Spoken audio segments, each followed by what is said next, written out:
you very much for introducing me. And my name is Songlin, and I'm a PhD candidate in kinesiology at Western University. It Could is you my please, sorry for interruption, could you please speak a little loud and can you set your mic a little closer to you? uh. Can you hear me better now? Okay, a little bit. Okay. Um. Ah, 1 moment. Actually, I'll just.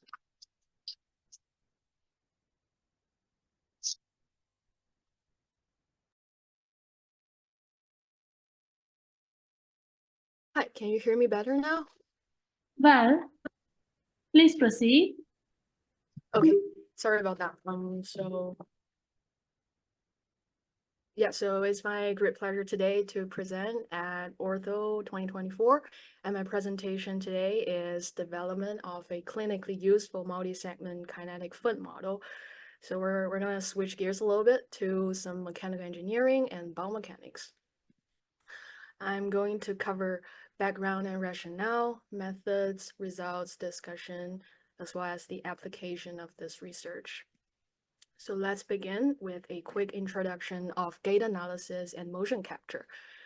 Three-dimensional optical motion capture-based gait analysis is a technique used to study and understand how people walk by tracking their movements in a three-dimensional space. Like we see in the movie industry, small reflective markers are placed on landmarks of the body, such as the hips, knees, and ankles. And as the person walks, multiple infrared cameras capture the movement of these markers from different angles. The data collected by the camera is then combined to create a detailed 3D model of the person's movement, with the assumption that all body segments are rigid blocks. This model then is analyzed by biomechanists to assess the person's walking pattern and help identify issues like imbalances or irregularities in their gait. So the foot has been treated as a single rigid segment in the history of human gait analysis for simplicity, and there are a few drawbacks to it. So first, motions and loadings within the foot are undetected, and the ankle power tends to be overestimated, and a single segment foot model obviously cannot measure the effect of foot types on walking. So several multi-segment kinematic foot models have been proposed, but very few kinetic data of foot segments were presented due to measurement and equipment limitations. In addition, there's no universal definition of foot segmentation, like the number of segments and how each segment should be defined. Other problems include complexity of marker placement, gait-altering testing protocols like visual targeting, creating too many segments with limited clinical relevance, or simply just lacking a midfoot or a hallux, which are functionally important segments during walking. All these problems impede the clinical use of multi-segment foot models and call for a more clinically useful foot model. So therefore, the objectives of my study were to develop a clinically friendly multi-segment foot model that enables both kinematic and kinetic analysis, and to assess the reliability, and in particular test retest and within subject reliability of this novel model. Okay, so for methodology, we use a 3D motion capture system, just like the earlier picture I showed you, with a force plate that measures the ground reaction force at heel strike, like when the heel strikes the ground. And we used the original DuPont foot model as the foundation and added a marker on the talar head to define the midfoot segment. And it's this marker here on the dorsum of the foot. So the DuPont model was chosen because it is a fairly simple model compared to the other foot models and uses the smaller point markers like I show here in the pictures instead of those longer wand markers. The addition of the talar head marker is for defining the midfoot, and overall, we aimed to define 4 segments: the hindfoot, midfoot, forefoot, and hallux. We used Cortex 7 for data processing and for body segment modeling. In 3D motion capture, at least 3 non-collinear points are required to create a three-dimensional coordinate system, or the X, Y, and Z axes.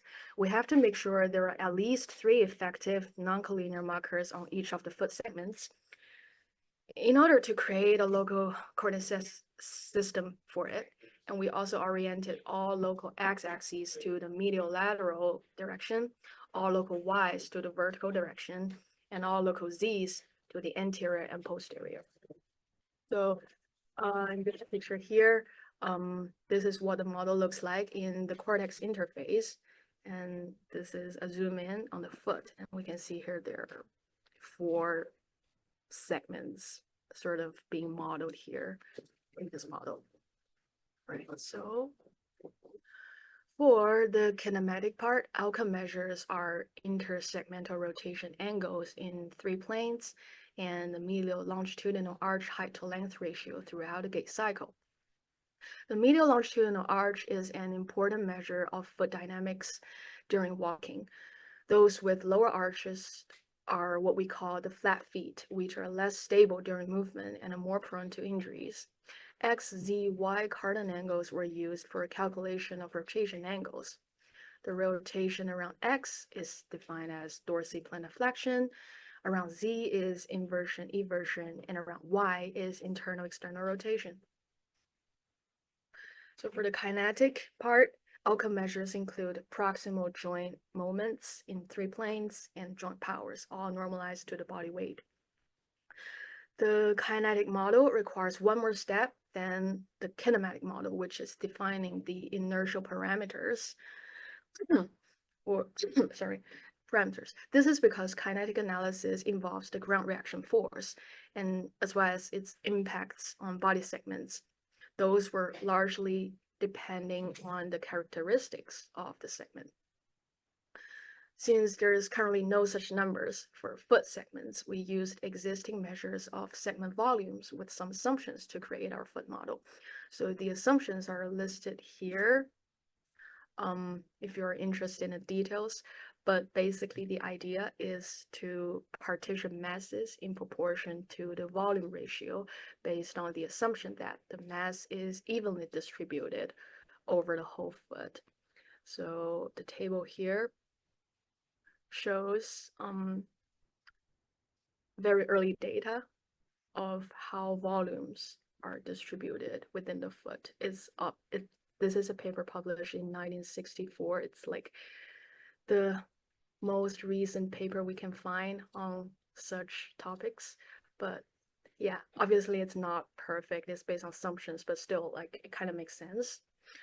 And other segment masses and inertial parameters are based on the Zazorski table, which is a common practice in motion capture or data analysis field, gait analysis field, sorry. And we recruited 10 healthy young adults to test our foot model. The testing protocol is pretty straightforward. We first collected a static standing trial to get a neutral position for segments. Then we asked them to walk naturally and collected several walking trials and took 3 clean trials from each side. After that, each trial was trimmed down to 1 gait cycle and normalized to 100%, so that variations in walking speed won't affect the analysis. The average curve of 3 trials from each side was used to represent the individual's gait pattern. Okay, so here are the results.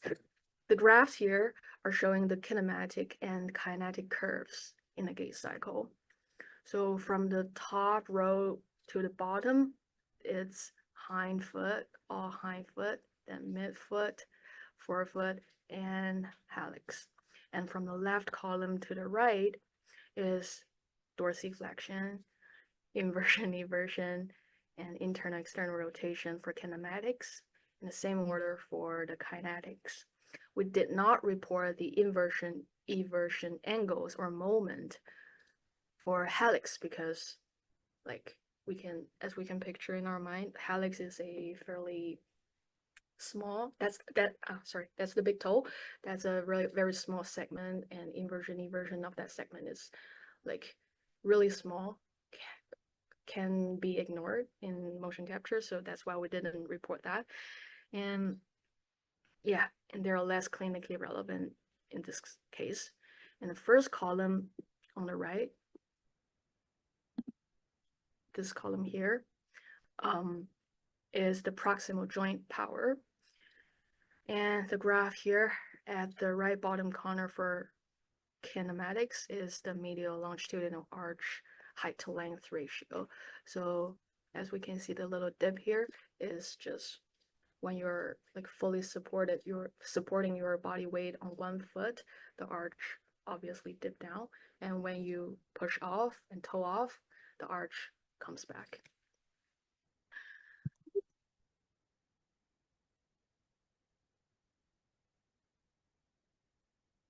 And the two tables here show the test, retest, and within subject coefficient of multiple correlation for each of the outcome measures.